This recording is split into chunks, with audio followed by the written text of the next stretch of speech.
Hello everyone, welcome back to my channel. My name is Dr. Nisha and in today's video lecture we are going to study rust stocks.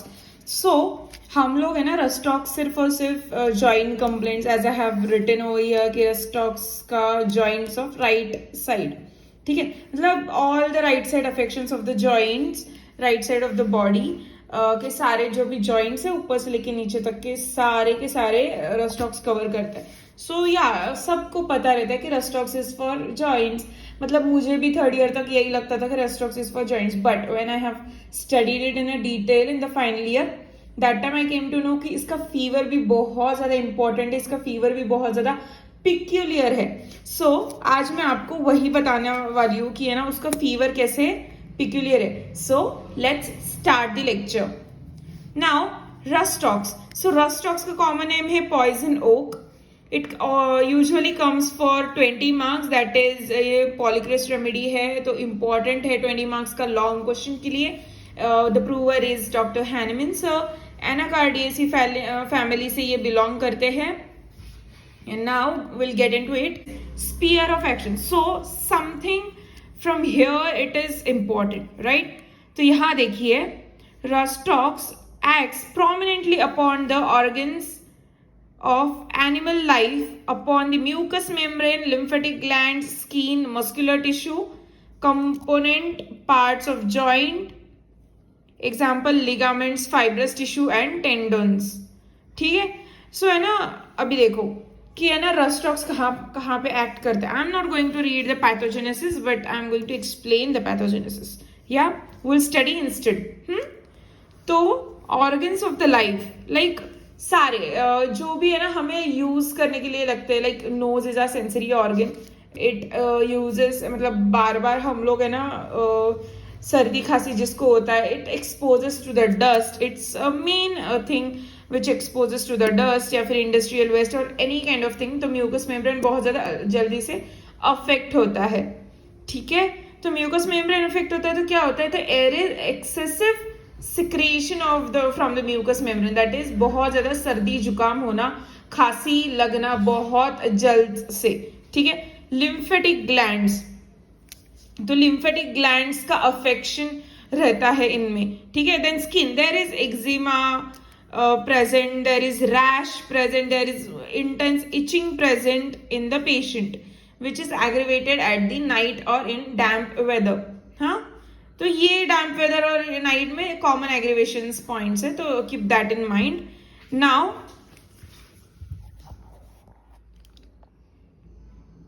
Okay, focus.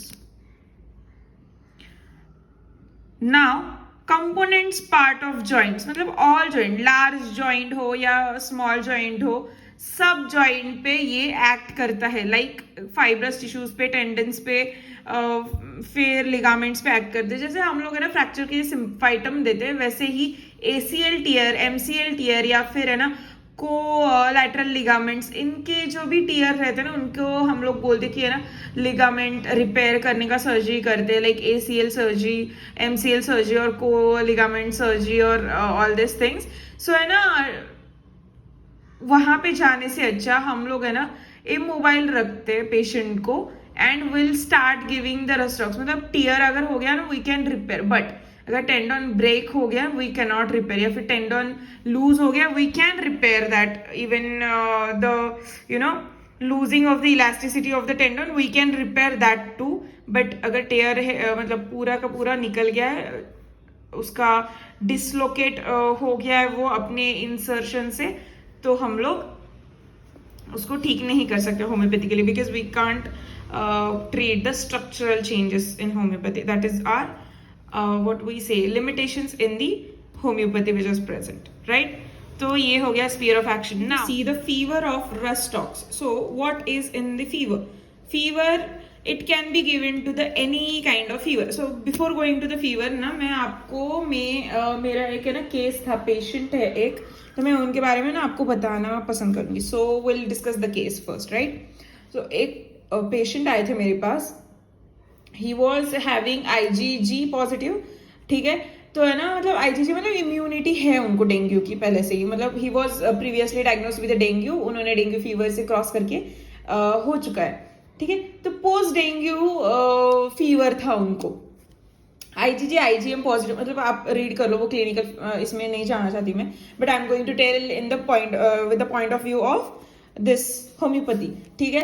तो है ना IgG IgM positive वाला patient है, तो ना 15 days हो चुके थे उस चीज को डेंगू होके, तो उनको फिर से फीवर आया था, उनकी इम्यूनिटी ऑब्वियसली लो हो गई बिकॉज उन्होंने डेक्सा वगैरह खाया था, उनके प्लेटलेट्स बहुत ज़्यादा डाउन हो गए थे, एंटीबायोटिक्स एंड ये सब कुछ था चालू, वो बहुत कॉम्प्लिकेशंस में चले गए थे, रीगरस उनका काउंट्स बहुत ज़्यादा कम हो गए थे, फिर उनको बहुत हाई ग्रेड फीवर था, ये सब कुछ उनकी पास हिस्ट्री थी। नाउ अभी जब प्रेजेंट आए हैं वो, तो है ना उनकी प्रेजेंट कंप्लेंट्स भी सेम थी, similar present complaints, but they don't wanted to go to a allopath patient क्योंकि उनको बहुत ज्यादा तकलीफ हुई, ऑक्सीजन पे रहना पड़ा, ब्ला ब्ला कॉम्प्लिकेशंस वर देयर, मतलब हाइड्रोजेनिक इन्फेक्शन बैठ गया था उनको, जस्ट वो थे और किसी और का इन्फेक्शन उनको लग गया, हॉस्पिटल इंड्यूस्ड, ठीक है। तो तब जब वो आए हैं तो है ना उनका हाई ग्रेड फीवर है, 103 फीवर है, with angular stomatitis, this was very peculiar, with shiverings, chills थे उनको इन द फीवर, थर्स्टलेसनेस था उनको, जॉइंट पेन थे उनको, मतलब उनका wrist, then all the small joints, उनका नेक पेन हो रहा था, और उसके बाद उनके ना नी भी पेन हो रहे थे, and they were living in river side area में वो रहते, लाइक हमारे इधर है ना थोड़ा सा डैम वगैरह है, तो वो डैम के उधर रहते, ठीक है। तो है ना वो साइड में ना उनको बहुत ज्यादा तकलीफ होती है, एग्रीवेशन है उनको कि थोड़ा भी बहुत वो अगर है ना डैम की उस तरफ जाए ना, उनको बहुत ज्यादा उनके सिम्टम्स एग्रीवेट होते हैं, उनका है ना नाक बहुत ज्यादा नेजल कंजेशन होता है, ईयर कंजेशन होता है उनको, हेडेक स्टार्ट होता है उनको, जॉइंट पेन स्टार्ट होते हैं उनको घर पे आने के बाद। So this is the typical symptom of rhus tox. तो मैंने ना आई वॉज लाइक कि अच्छा ठीक है ठीक है ठीक है। फिर नाइट एग्रीवेशन जब उन्होंने बोला ना, that was very confirmatory to me and I have prescribed Rhus tox 200 BD for twice a day, and उसके बाद I have kept him on SL.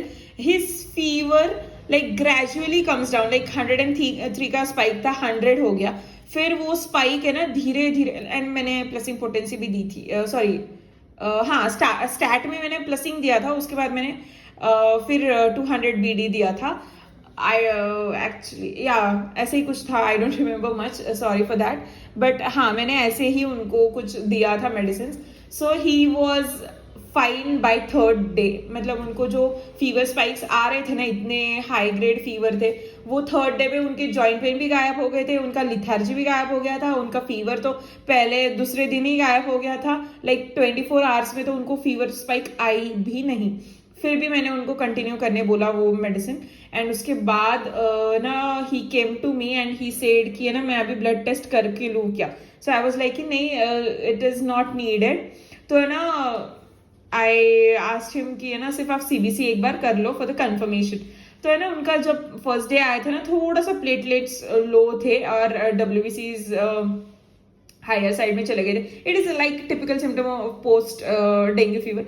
But उसके बाद 3rd डे पे, हाँ 3rd डे पे उनका WBCs काउंट भी नॉर्मल, उनका CBC भी normal, everything got into the normal and their joint pain what completely stopped. So this is a magic of Rustox. This was the magical remedy to them. ठीक है, now let's see the Rustox fever. Rustox fever is indicated for every kind of fever. Like it might be intermittent fever, मतलब एक दिन छोड़ के 2 दिन छोड़ के आता है फीवर, उसको बोलते हैं intermittent. Continuous मतलब every day there is a fever spike. Reminent is a like 2-3 दिन फीवर आता है, एक वीक स्टॉप रहता है, फिर 2-3 दिन फीवर आता है, ऐसे लाइक 100, फिर 101, 102, 103, ऐसे जो फीवर आते हैं ना, दैट इज रेमिनेंट फीवर। ठीक है, नाउ इंटरमीडिएट फीवर में before chills, dry teasing cough with taste of blood present. तो है ना वो पेशेंट जो थे ना, ड्राई टीजिंग कॉफ भी था उनको, उनके गले में खराश थी और वो एक बार टिकल हो जाता, बहुत खांसते थे। This was a typical symptom. Stomatitis था, that was also a typical symptom.